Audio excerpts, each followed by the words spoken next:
Hello po, good morning. Welcome back po sa ating munting channel. Ang i-demo ko po ngayon ay ang 4 na valves at 2 single switch at paglagay ng breaker sa panel board. Ang demo pong ito ay sana po tapusin nyo para mapulutan po nyo ng kaalaman tungkol sa basic electrical wiring connection sa ating ilaw para sa ating bahay. Ngayon po ay inuulit ko, sana po tapusin nyo ang video ito para po mayroon ko po kayong idea na makuha dito po sa tungkol sa basic electrical connection wiring sa ilaw at sa paglagay ng breaker sa panel box. Ngayon po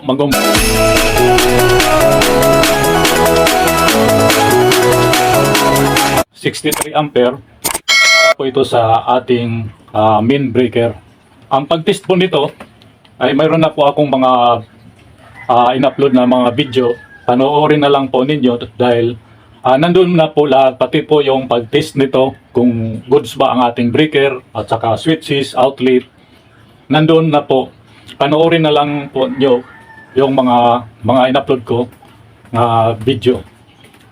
I-search lang po ninyo yung pangalan ng channel ko, Sitaw Electrical TV and Tutorial. Panoorin nyo yung mga una kong mga in-upload at doon po ay kumpleto po yung aking mga dinemo doon, pati po yung pag-test nito, breaker, switches, outlet. Kaya panoorin na lang po nyo mga in-upload ko po.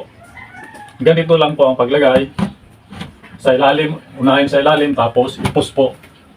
Ganun na po ang paglagay.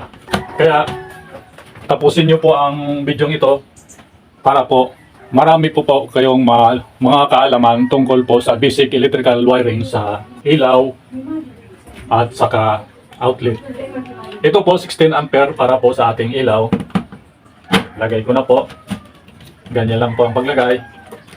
Ngayon po, nilagyan ko na po dito ng wire, line 1 at saka line 2 o di kaya line 1 at saka neutral.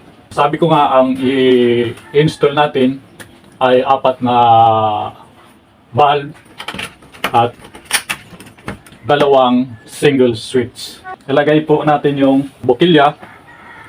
Dito po sa bukilya, mayroon na po akong mga in-upload kung paano po ang tamang paglagay dito sa bukilya ng return at saka yung line 2, line 1, line 2 o di kaya line 1 neutral.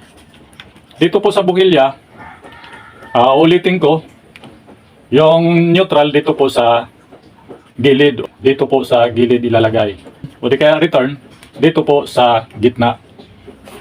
Pag line to line ang service provider nyo, line to line, magkaiba po sa line to neutral. Yung line to, dito po sa gitna ilalagay yung line to. Yung line 1, dito po sa gilid. Sa neutral, yung neutral dito sa gilid. Pag line to neutral, dito po sa gilid. Yung return, dito po sa gitna. Pag line to line, yung line to, yan po ang ilalagay ninyo sa gitna. Yung line 1, dito po sa gilid. Yan po ang pagkakaiba ng line to line at saka line to neutral. Paglagay dito sa bukilya. Nilagyan ko na po ng wire para po mapadali tayo at ilalagay ko na po. Sabi ko nga, ang i-demo ko po ngayon ay 4 na valve at saka 2 single switch. Kaya itong 2 valve, kukontrol po ito ng isang switch. Kaya pagsasamahin lang natin yung 2 return para po sabay po sila iilaw pag switch natin yung isang single switch. Ngayon po, unahin natin ay kukunik muna yung neutral para po masundan nyo step by step yung aking ginagawa. Ngayon po, maglalagay tayo ng wire para sa neutral para masuplayan po yung pangalawang valve.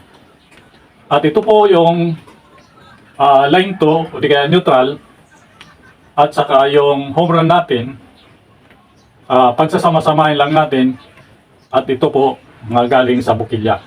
Itong tatlong ito, pagsasama-samahin lang natin para po masuplayan na po sila. Unahin na muna natin yung neutral. Mahigpit lang po. Tulad ng dati. Ganun po. Tapos, bawasan nyo ng konti. At ako po, binabalik-tot ko po ito. Tulad ng mga una kong mga in-upload. Ganun po ang aking ginagawa. Ngayon po, paglagay naman po ng electrical tape, kung ano kakapal ng insulator ng wire, ganun din kakapal yung ilalagay nyo na electrical tape. Dito, dahil demo lang naman po ito, manipis lang po ang ilalagay kong electrical tape. Tulad ng mga una kong in-upload, manipis lang po para sa ating demo. Ngayon po, maglalagay naman po tayo ng isa pang home run para po masuplayan po yung dalawa pa nating bukilya yung para sa ilaw. Kasi ang inuuna natin yung neutral muna. Ngayon po, ilalagay ko po yung pagsasama-samahin lang po natin itong tatlo. Yung galing dito sa line 2 natin o neutral at yung home run natin dyan para sa sa dalawa nating valve. Neutral muna ang ating unahin para masundan nyo step by step. Higpitan lang po. Tapos, wala ng kaunti, baluktutin. Binabaluktot ko po ito para po iwas short. Kung minsan dito, matulis. Pwede matusok yung electrical tape. Kaya, pinabaluktot ko po. Ganyan lang po. Yung neutral, tapos na tayo. At, ilagay naman po natin yung pangatlong valve. Yan. At ilagay na natin yung pang-apat natin na valve. Para, pagsama-samahin na lang natin dito sa, yan. Para magsama-sama na po sila.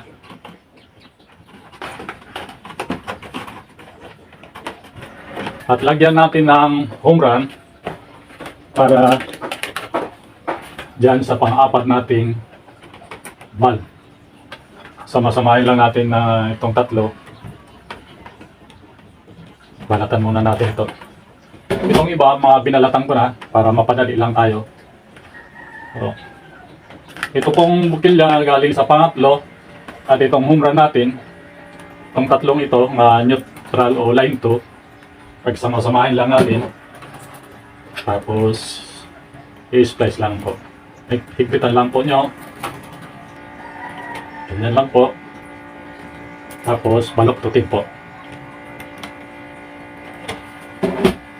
Ngayon po, maglalagay muna ako ng isang glove. Muna po ilalagay pag nag-power on na po tayo. Kasi minsan dumidikit dito sa glove yung electrical tape.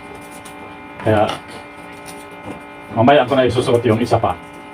Kailangan po safety first po tayo, lalo na kung may power na po ang ating connection. Dito wala pa namang di-power. Kaya pwede pa tayo magsuot ng isa pa.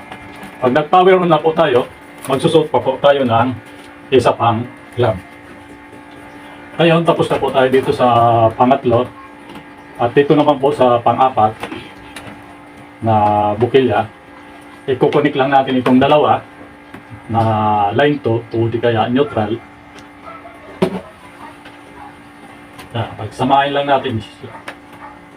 Inuuna natin yung neutral o di kaya line 2 para po masundan nyo. Baluktot ko pa ito. Tapos lagyan natin ng electrical tape.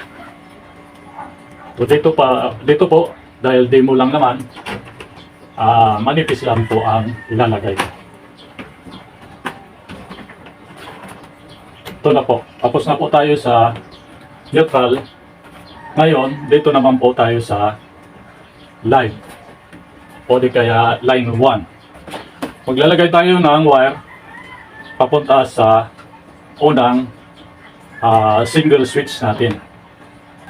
At maglalagay tayo ng wire galing dito sa ating line 1 papunta dito sa dalawa nating bukilya para po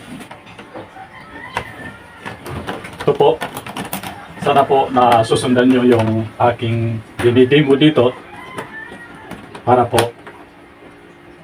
masundan nyo. Ito pong papunta sa switch at saka yung live, i-connect lang po natin pangalawang single switch.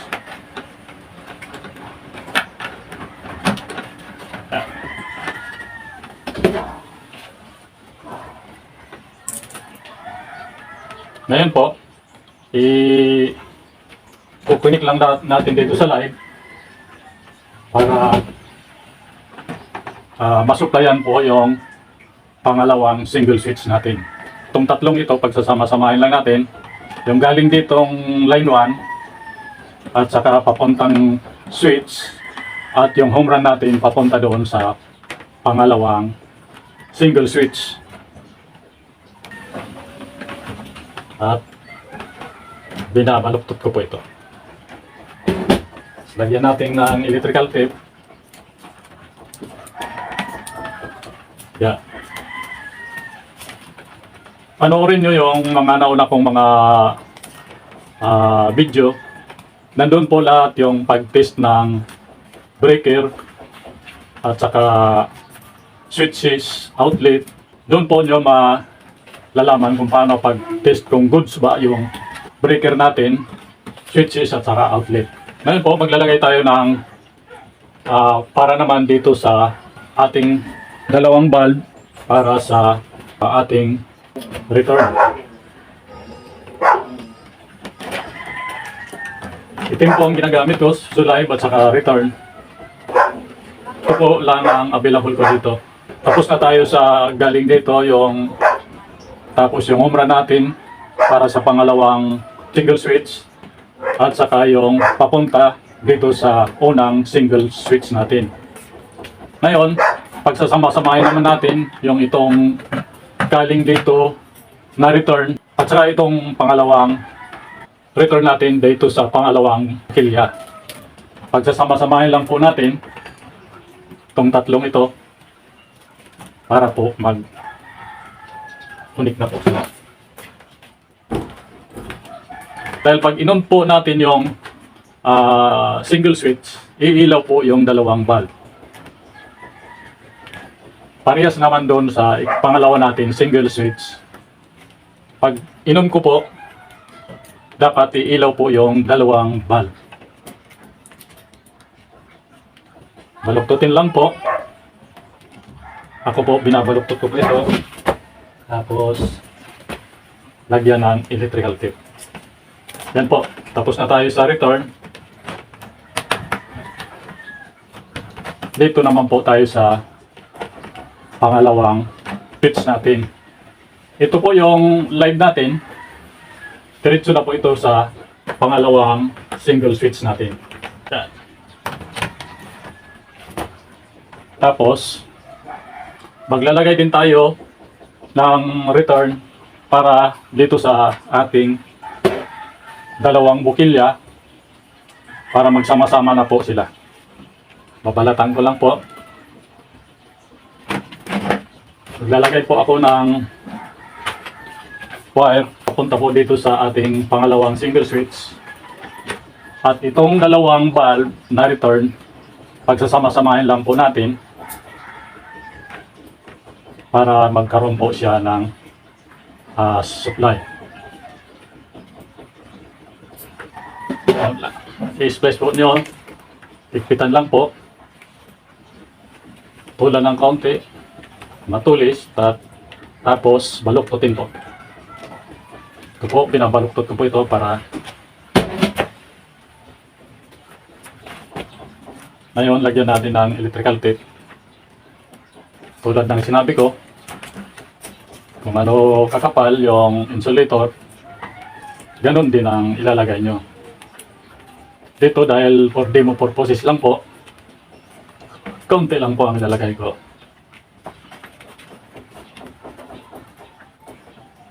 Yan. Yung tatlong return, tapos at po tayo. Yung papuntang switch at saka yung galing sa bukilya. Sama-sama lang po sila dyan. Yan. Ito na po yung return natin at saka yung live. Tapos na po tayo mag wiring. Ilalagay na po natin yung mga switch. Ito po yung single switch natin. Yung live dito po sa may off. Yung return dito po sa may on. Diyan po ang paglagay ng live at saka return dito po sa single switch natin. Ito po yung live. Lalagay natin dito sa may off.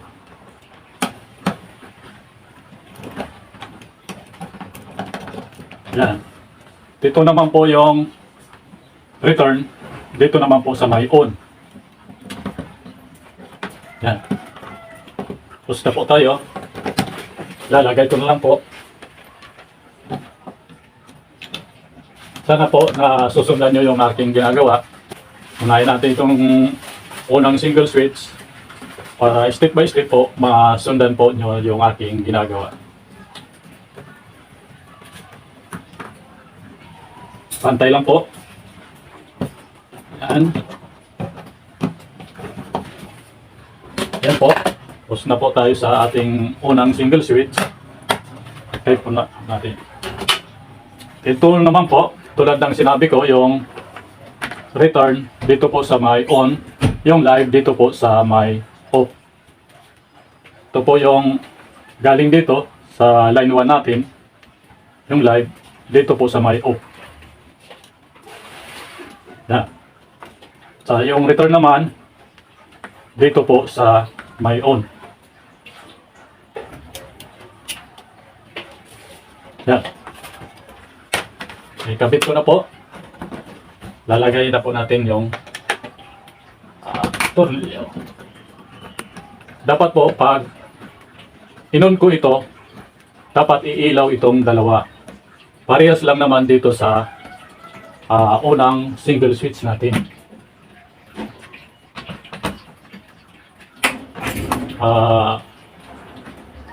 Control po siya ng isang switch ang dalawang valve. Pantay lang po para maganda naman tingnan.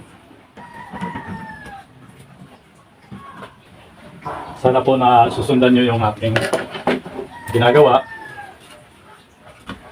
para magamit nyo sa inyong sariling pag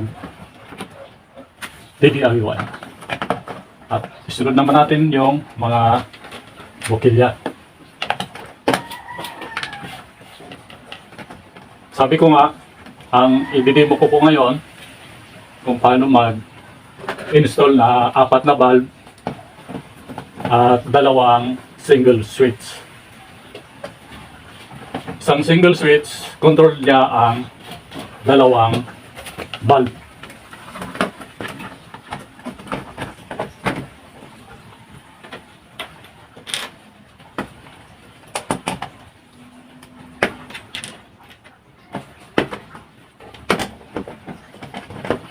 At yung mga nauna kong mga video na in-upload, panoorin po nyo dahil nandun po yung kompletong tutorial ko, pati yung pag-test po ng mga breaker, switches, outlet, kung paano po i-test kung goods or sira ba ang ating ginagamit dito.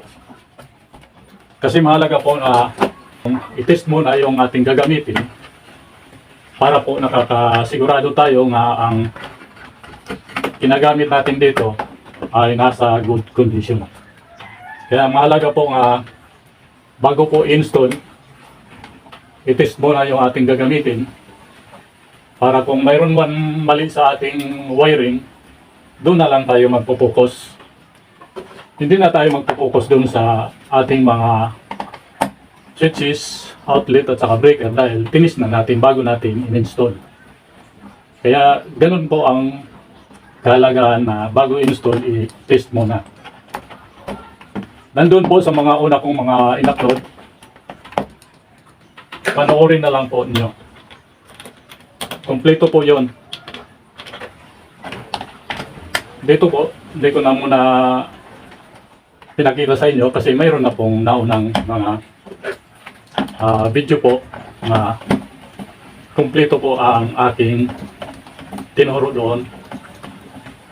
Pag-test kung good ang breaker, switches at saka outlet. Kaya panoorin na lang po ninyo. Sana po mag-subscribe po kayo sa ating munting channel. Marami po kayong pupulot pong kalaman dito sa aking mga ina-upload. Dito po tuturo ko po step by step para maintindihan nyo yung tamang pagkukoneksyon. At ngayon po, tapos na po tayo. Bago natin i-power on, tulad ng dati nga sinasabi ko, kailangan muna natin short circuit test. Dahil mahalaga po yon. Kasi kung nilagay na natin dito, tinerminate na natin sa breaker, tapos hindi natin tinis muna kung may short circuit ba yung ating ginawa, di madudubli tayo. Kaya dito pa lang, bago natin i-terminate yung line side ng ilaw, itong line 1 at saka line 2, di kaya line 1 o di kaya neutral, i-test muna natin kung may mali ba sa ating ginawa. Isit lang nyo sa times 1 at may indicator po yung aking multi-tester. Ngayon, functional naman po yung tester natin at ilalagay ko po dito sa line 1 at saka line 2. Pag pumalo po siya, ibig sabihin may mali po sa ating koneksyon, wiring connection. Pag hindi po siya pumalo, ibig sabihin okay po yung ating ginawa. Ganito lang po, ilagay ko. Hindi po siya pumalo, i-shortage ko muna.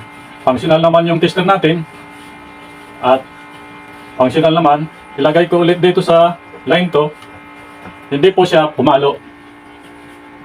Yan po ang kahalagaan ng bago i-terminate dito sa breaker, i-test muna kung mayroon bang shortage sa ating ginawa.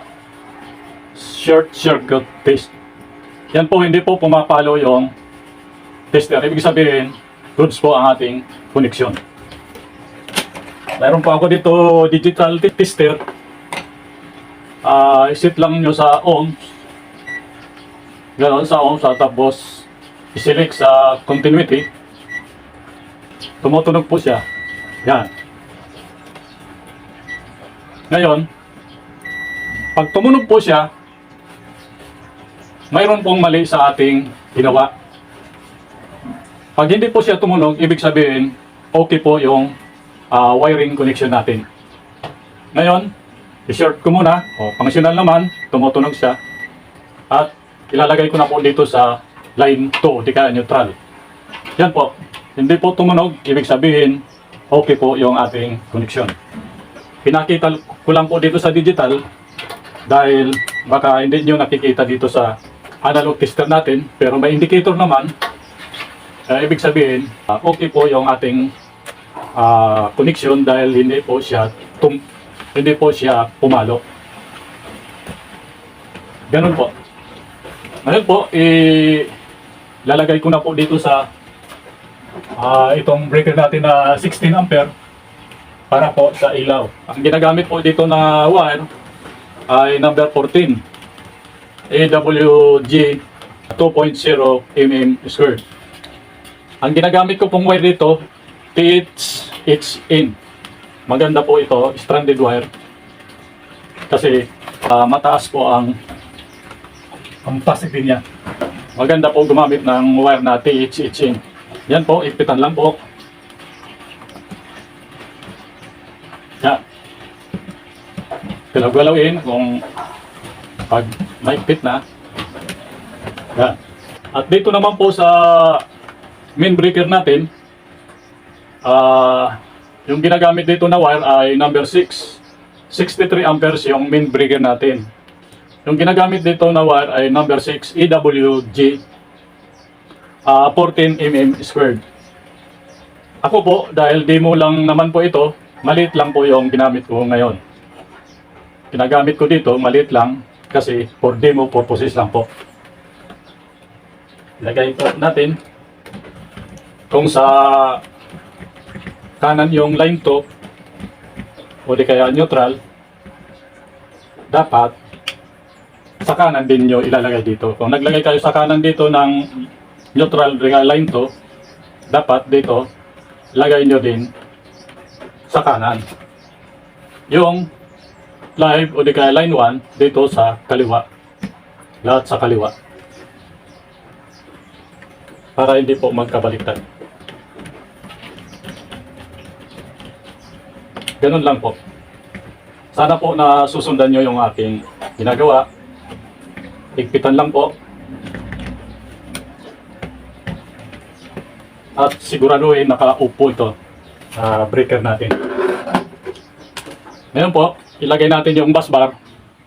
Ito po ay 2-pole na breaker. Kaya 2-pole din yung ating ilalagay na bus bar. Meron naman po para sa 1-pole na breaker at 1-pole na bus bar. Lagay na po natin. Yan. Tapos higpitan lang po.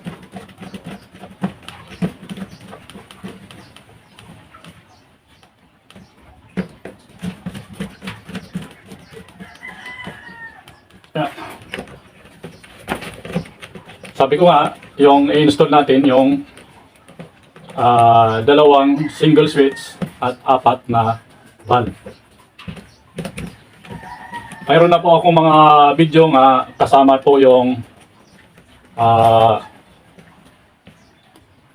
ilaw at saka outlet at saka SPO. Mayroon na po akong mga in-upload na video. Panoorin na lang po nyo at marami po kayong mapupulot na kaalaman doon.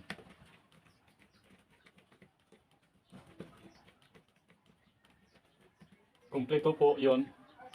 Mayroon pong 1 gang, 2 gang, 3 gang na switch at 1 gang, 2 gang, 3 gang na outlet at kasama yung SPO. Panoorin na lang po yun at marami po kayong makukuhang idea doon. Ngayon, ipapower on na po natin at huwag kalimutan magsuot ng glove. Safety first po tayo muna. Ngayon, papower on ko lang po. Ayan. Ngayon, ititest muna natin kung mayroon bang supply na pumasok. At dito sa analog tester, huwag nyo kalimutan na isit sa easy volts. Kasi nasa ohms po tayo ngayon. Pag nakalimutan nyo yan, direct na kaagad kayo sukat ng voltahe dito, hindi nyo na-isit sa easy volts 250, masisira po yung analog tester ninyo. Kaya napaka-importante po iset muna sa easy volts 250 bago nyo testerin, sukatin yung voltahe. Ngayon na-iset na po natin sa easy volts 250, pwede na tayong magsukat ng voltahe kasi nakasit na po sa AC volts 250. Tingnan natin kung ilang ang marireading dito. Yan. 225. 225 volts. Ngayon, dito naman sa digital tester natin,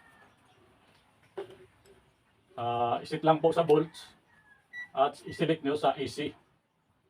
Hold natin para magkaroon ng ilaw para makita po nyo kung ilan bang masusukat dito sa digital tester. Napakahalaga po na i-test muna bago i-on ang ating ginawang koneksyon. Sukatin natin dito sa digital tester kung ilan ba ang masusukat dito sa ating digital. Lagay ko na po. Nakasit po siya sa volt. Ito po. 224. 224.6.7. Pero may supply na po tayo. Yan po. Nagbabago-bago lang po siya sa points. Pero okay na po. 224. Ganun lang po. Yan. Okay na po. Ilagay mo muna natin yung valve. Paano ilalagay yung valve?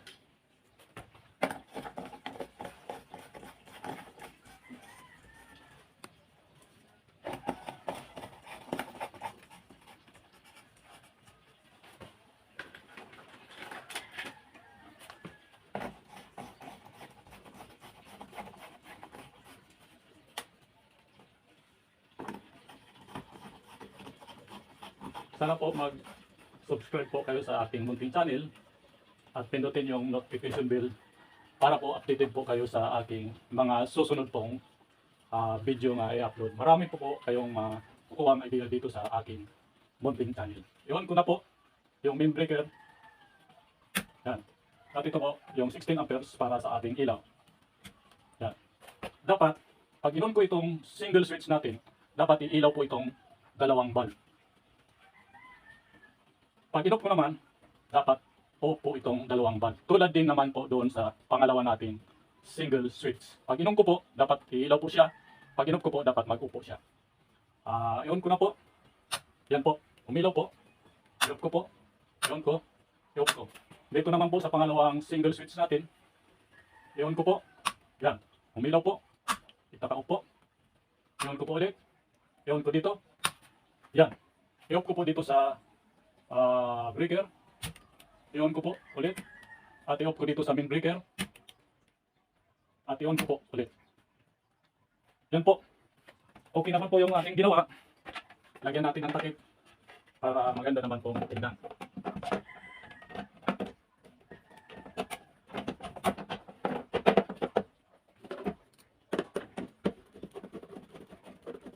Ganun lang po ang wiring connection sa apat na valve at dalawang single switch. Bawat isang switch, control niya ang dalawang valve. Yan. I-off na po natin.